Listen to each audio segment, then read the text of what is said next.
Hey everybody, it's Master Gallengeist here, bringing you my review of the latest episode of Supernatural last holiday. And this was an alright episode. However, there's some things that happen in it that kind of are irksome, and also the whole thing that it is a Monster of the Week episode kind of knocks it in my book. Not that I hate Monster of the Week episodes, but we are in the final season. Within the final 7 episodes, we ran out of the ability to have these kind of episodes long ago. Just way in the back, like, oh yeah, we got shit to wrap up. And yet we have this. Which, this episode just reminds me of the Bilbo Baggins quote as he's talking about when his birthday's coming up in the Fellowship of the Ring, how he feels like butter spread over too much toast, like he's stretched too thin. This had an interesting concept of like a wood nymph and everything like that, and dealing with the situation that arises from that. However, it's stretched to fit the hour and just do kind of just stupid things. So, we start off and we get some kind of semblance of what's going on. Since it's been so long, now granted, not really the show's fault because of issues that have gone on because of the world, I kind of forgot about what was going on.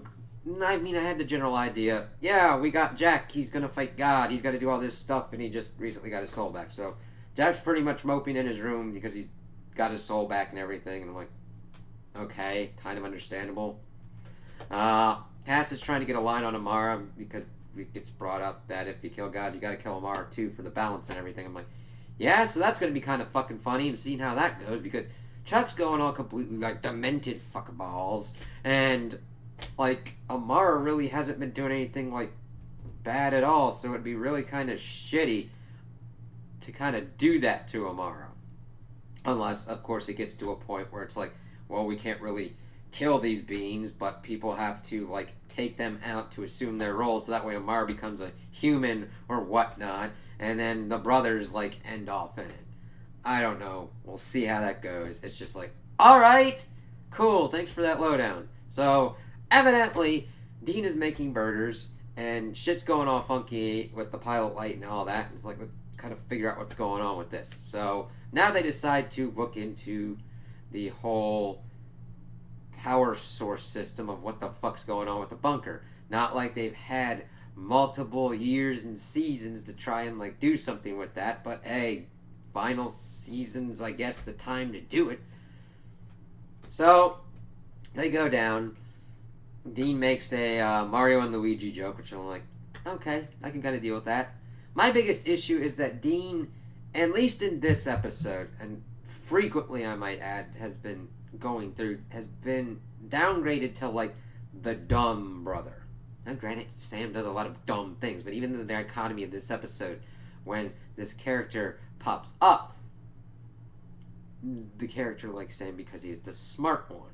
And Dean is not stupid. He doesn't know certain things, and he's not usually research heavy kind of a person, and that's fine. But in here, he's just like, oh yeah, let's turn it off and turn it back on, and they pretty much reset the thing, and everything goes, woo, cool, alright, everything's back to normal. And then this lady pops up, like, what the fuck? They like go out, and they see that this lady's cleaning shit, and we find out that she is a wood nymph who has been like giving extra power to the bunker, and that evidently they've been only like operating at like half efficiency, if that, because she was like around during the 1950s with the men of letters. They're like, what the hell's going on with her? And she gives them the lowdown.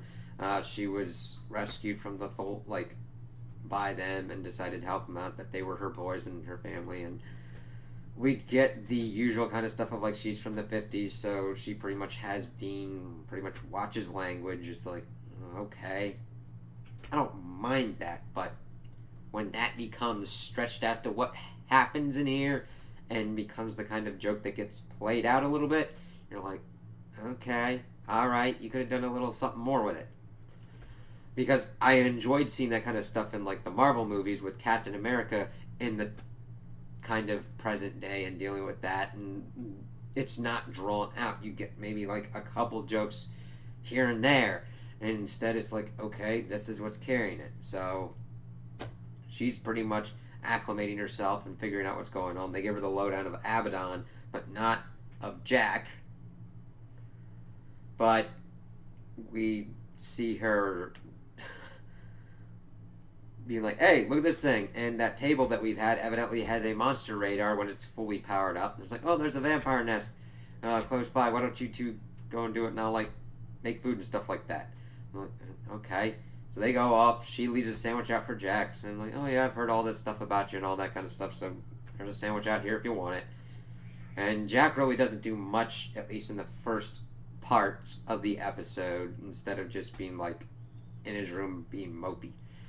Now, coming to terms with the fact that you murdered someone, yes, okay, you need that kind of time and thing to actually acclimate to that kind of thing. Drawing it out, on the other hand, is where it gets into like the territory. I'm like, okay, luckily it doesn't spend the whole episode of it. Hopefully this puts the nail in the coffin, because I'd really get fucking irritated if we fucking have to deal with this shit further on, because there's so many points where certain things that we've already kind of dealt with or already are supposed to have dealt with come back. It's like, I've seen this rock and I've seen this tree. Let's move on, if you please. So, they go and they find what this fucking radar called a nest of vampires. And it's two vampires watching Dark Shadows on an old-ass TV while one has a blood packet and is drinking it. So the brothers come in and just chop their heads off. This is kind of problematic, because Dean's like, wow, this was easy, we didn't have to investigate or anything like that. And I'm going like, okay, it would be one thing if they were eating someone or hurting someone, torturing someone, anything. That was not shown at all. It didn't show that they were being assholes towards anyone. The whole kind of concept of like hunting monsters and everything is always brought up of what exactly is a monster. And from what I've seen and what has been gathered with these vampires, there was like no reason whatsoever to have killed them, because they weren't hurting anybody. It wasn't shown that they enjoyed hurting anybody. They were just watching fucking vampire TV, and they were drinking blood out of a blood pack. They could have like robbed it from like a blood bank or whatnot, or hell, they could have bought it from a blood bank under the table, so that way they're not like fucking assholes. It's just like, okay, there could have been a little bit more to at least try and show that this was something that worked out. But it's like, okay, Dean just wants the easy button, and they're off to the races. They get back and they see that Ms. Butters, as she is called, has gone fucking Christmas happy. And then Dean's like, alright, yes, this is fucking awesome. It's like, okay, I don't know exactly time frame wise when we're lining up here, but I mean, like, we're like in October and we're already seeing Christmas stuff. But she evidently is deciding to gung-ho and pretty much pack in like every holiday, and that the brothers keep going out because of the radars, and you just see this montage of it, and it does like nothing. You get one thing of like, okay, Ms. Butters is able to differentiate what foods the brothers like in their lunches as she sends them off. We see them just like, we don't even see them doing the ass kicking. We just see them go in, bust out, and for some oddball motherfucking reason, we see him pop out on one thing where we see Dean with his grenade launcher. Got no problem with that. And Sam wielding Mjolnir. Why? I mean, if you fucking have Mjolnir anywhere within you, in your vicinity, why in the ever-loving fuck nuggets aren't you using it on, I don't know, important things of like trying to fucking take down Chuck God? Oh, I'm just like, and then you would use it on hunting like basic level things. Like, I don't know, if a fucking demon came up, and like fucking Colonel Sanders, a good whack and a hoo-ha, would have fucking sent him right. Colonel Sanders. Oh, goddamn. Asmodine? One of the Princes of Hell, dude. That guy. Colonel Sanders. Fucking. Makes me think of Spaceballs. But, like, that just popped out of nowhere, and I'm like, why? Now, granted, they didn't delve too much into it, so it could be like a facsimile of Mjolnir or whatnot, but I'm going with what I'm seeing, and I'm like, why? Now, granted, we're 15 seasons in. I know that they messed around with a Mjolnir hammer at some point, but I didn't know that they fucking had it lying around that they would just randomly use on a fucking random hunt. Ugh. But I'm just like, alright, and then they'll just keep going through this stuff. We see them figuring out all the different stuff. Mrs. Butter's giving Sam food and everything. Jack finally comes out and everything. And she just keeps loading him up with smoothies. I'm like, those smoothies gotta have something in them or whatnot. And of course, Jack opens up to her talking about how he killed Mary and all that.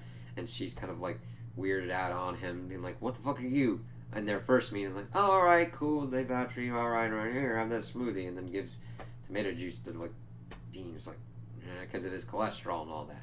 Now, granted, if he's been eating that way for years, he probably should have died of a heart attack.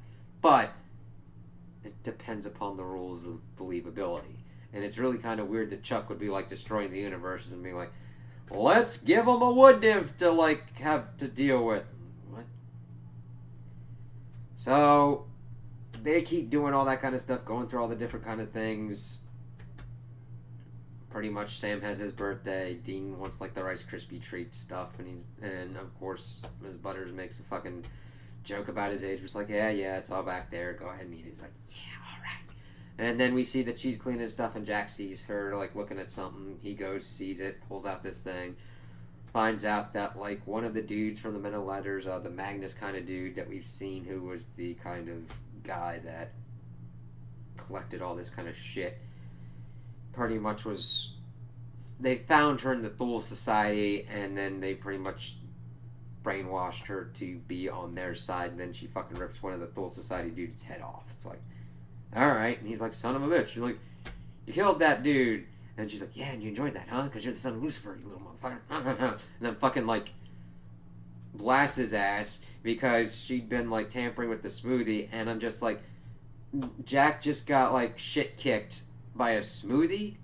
And we're supposed to be like, he can, like, fight and kill God? Like, this is the final season. These are the final 7 episodes where the main giant conflict is we gotta get this kid ready to kick God's ass. And this wood nymph, who shouldn't even really be on his level, fucking gives him a smoothie and fucking kicks his ass and fucking handcuffs him. Why doesn't God do that? I mean, he's God. Look, this is what happens when you make God an antagonist. You have to very clearly define how you're gonna fucking do that kind of shit. Now, if Chuck doesn't be like, can just automatically pretty much try and depower him, unless he's a fundamental force of nature, which is what we've seen these archangels and like him being an archnephilim, spawn of Lucifer, should kind of be. It still should be within the realm of possibility for him to like figure out some kind of poison thing and fucking jab it at his ass to fucking make him be like, I am incapacitated. So I'm just like, wow, you are not really building up the case that he's like good for this. So this brings up problems where she's like, hey, Dean, I got Jack locked up in the basement. Why don't we go kill him? And he's like, we're okay. Let's kind of go and kind of fix this thing, because that's not how this is going out. And it doesn't take till the end of the episode where you find out that they didn't talk to her about God being a giant douche and that Jack's the only one that can save the world. So I don't know how you don't fucking start off with that. It's all Jack's character is. It's like, hey, yeah, this is our friend Jack. He's pretty much family. He's the son of Lucifer, and he's going to help us kick God's ass because God has gone power crazy, completely utter nutso-futso, fanficky writer motherfucker. I don't know how you don't start off with that. So, the basic premise of this Monster of the Week is just like, fuck. Like, if it had just been a rampaging wood nymph in a town or something that they had to deal with, I would have been fucking fine with it. This is just like, okay. Because evidently she'd just, like, put herself on standby, and she'd just been waiting for years. And now she's like, I'm gonna protect my family, because that's what I kind of do. It's like, okay, you just met these people. I don't know how you formed an attachment to them. But I know that you feel like you failed because all the rest of your people have been dead for years. Like, yeah. Okay. So she thinks that Dean has been infected by some kind of mind fucking shit and tosses him in with Jack. Now, see, at this point, Sam has already gone out to go on a date with Eileen. That's pretty much it. So they then have their moment. Jack's like, you're still trying to figure out the whole feelings thing with Mary and all that. Dean's like, yeah, I was mad, maybe I'm still a little bit mad, but we're good, pretty much saying that we're good, and that I'm gonna help you, and I'm not gonna let her kill you, kind of thing. It's like, alright, fine, cool, pretty much acceptable, understandable to be like, yeah, you killed the mom. Now granted, the circumstance was he didn't have a soul at that point, and he now is like, yeah, I wish I hadn't done that. It's like, fine, cool, I can deal with, like, and Dean's one of those ones that he'd be like, yeah, I'm still kind of pissed, but we're good, man, you know what I mean? And we just have to bring this up and then put it to bed, and then they're trying to pretty much get Jack out of the handcuffs, and he pretty much has the Archangel blade, and they pretty much stab it, and he gets fucking flown back into a goddamn dresser. It's like, alright, cool. While this is going on, Sam has come back and is like, alright, let's kind of see what's going on here. She's like, yeah, we gotta kill your brother and Jack. He's like, alright, let me go to my room and get my gun. And then he calls Dean, and Dean's like, yeah, she kind of went nuts and locked us in here. He's like, dude, why the fuck didn't you call? It's like, because you could have been getting some. And I know it's been a while since you got some. Now, on one hand, I do kind of agree with Dean's thinking. However, this is dumb Dean that we've been put into, and it's just kind of like, this is a bigger kind of problem, because Sam would then come back, potentially with Eileen, and he would have to deal with a crazy wood nymph that he knows nothing about, until he has to deal with a crazy wood nymph, kind of like right now. And I think Sam has pretty much shown that he will do a lot of things for his brother, and that if you do go on a date with someone and they do not understand that your bunker has a crazy person in it, and that you have to go save your brother from said crazy person, and that to give that booty call kind of like a rain check, it ain't booty call for you, man. It's not. And Eileen's not like that, so I felt like it's just like, yeah, episode padding. Alright. So Sam pretty much walking around kind of sneaky, and then she's like, what are you doing?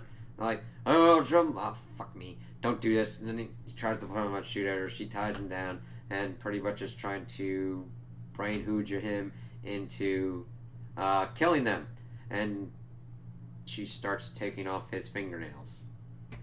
Which, by the way, I'd seen the one, there are reruns on TNT, and I'd recently seen the one that they were fucking doing that one at the Christmas time when I'm like, god damn, the fucking fingernails. Ugh.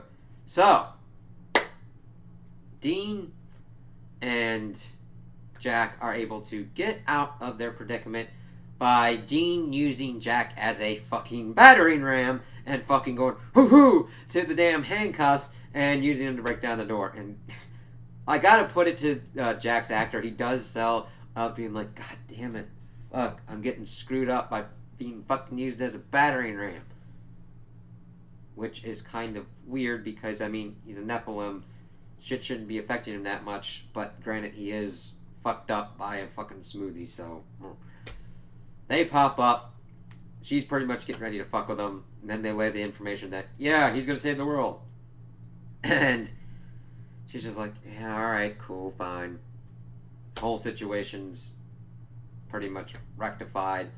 And, well, at first, Dean and Jack go down and pretty much break the thing, not standby mode, to kind of like fuck with her. before she does that, but that's almost really inconsequential to get Sam out of there a little bit, and then she pops back in like almost immediately after everything goes on, and she gets the lowdown. She understands. She's like, you know what, I kind of just want to go home, and then they let her go to the woods, even though she's like super powered the damn thing. Oh, and we did get the information that Cass is looking on the whereabouts of Amara. That was at the beginning of the episode. That's pretty much important because that's why Cass isn't in here and why we're losing fucking a wood nymph that has all this information on the Men of Letters and has been in the bunker for fucking eons. And it's like, okay. She's like, yeah, I'm gonna go. And he's like, yeah, what about that telescope thing? Because when she leaves, it goes back to the usual kind of power level. So it's like, all right, that means about nothing. And it's like an interdimensional geoscope or whatnot. He's like, yeah, I looked at it and there's nothing going on. And she's like, that's not good. But I'm not going to tell you about it. So whatever, fuck off. And she goes. Dean pretty much misses her and everything. And ends the episode by making a birthday cake for Jack, which was kind of nice. And we see him blow out the candle for making his wish because they're their family. So, like, alright, we got the movement that I thought we had pretty much gotten done with Jack and Dean, even though it really could have been done a lot faster and not need to be spread out on this episode like this. The whole wood nymph thing was interesting and had potential until it was spread out, and most of this stuff was just, like, useless. Mostly montage, mostly something that could have been done lickety split.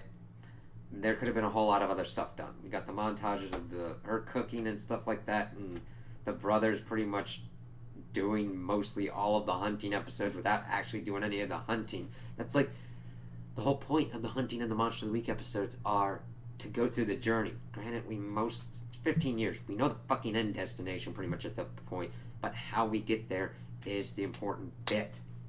How the twists and the turns go, how the characters interact. What are the choices that need to be done to get to that point?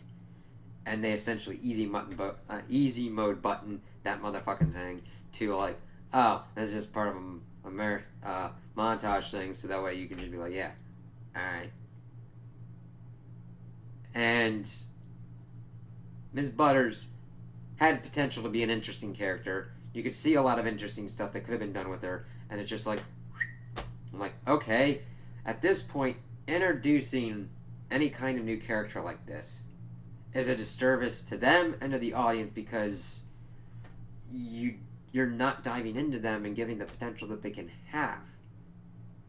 And granted, it's not impossible to make you really love a one-off kind of character in just one episode, but it's extremely fucking difficult, and you have to exactly know what you need to do and how you need to get there.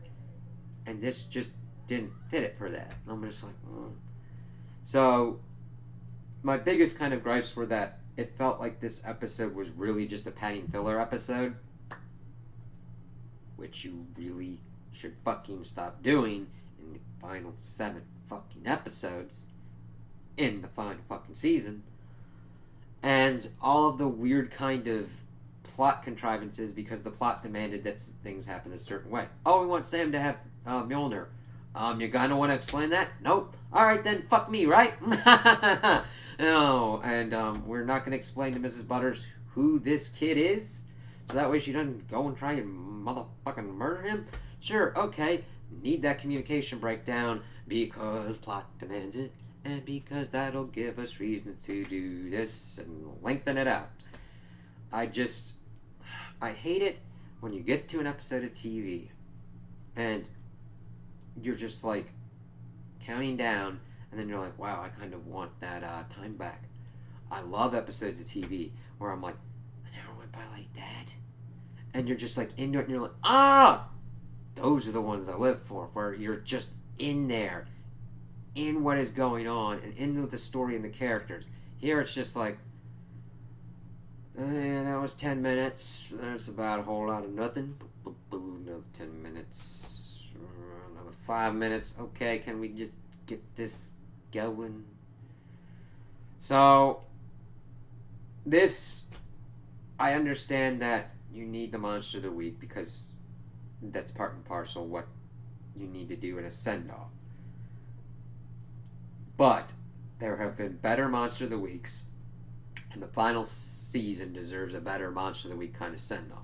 So this does not fill me with any the confidence that I want going forward, because I'm like, okay, are the next ones going to just completely deal with what needs to be done because that's what needs to happen, or are we going to get some weird ass ones that kind of halvesies do it, deal with it, and then kind of just have things that just really don't add anything? It's just like, because now we've just got 6 episodes to get Jack to the position that he needs to fight God, have that fight, and wrap up everything.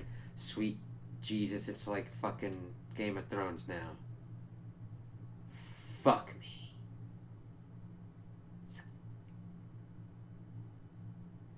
Fuck. God damn it. Fuck. It's this fucking season. Holy shit. They need to fucking deal with everything, and they have 6 episodes to deal with it. Granted, I'm a crazy ass optimist. They can theoretically surprise me. But I understand how this series has gone, and I am expecting the craziest, insanity-inducing kind of thing going on forward. So we're gonna ride this thing to the end and see how fucked up it gets. So those are my opinions on the episode. Tell me what you guys think in the comments below. If you liked it, if you didn't like it, if you agree with me, if you disagree with me. Also like and subscribe, and I hope you have a good day.